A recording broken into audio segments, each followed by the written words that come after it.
శివాలయంలో మీకు ఒక్క నిమిషం వృధా కాకుండా పరిపూర్ణంగా శివానుగ్రహం పొందాలి అనుకుంటే ఎలా బయలుదేరాలో చెప్పింది శాస్త్రం.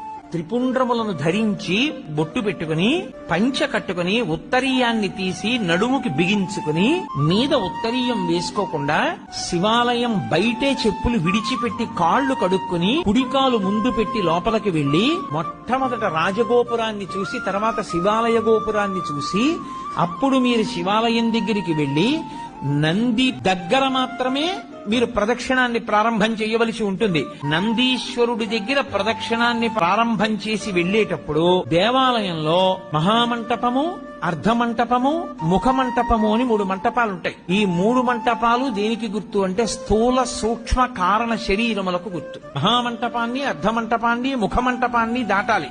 ఒక్క మారు చేస్తే చాలు, 3 మార్లు చేస్తే విశేషం.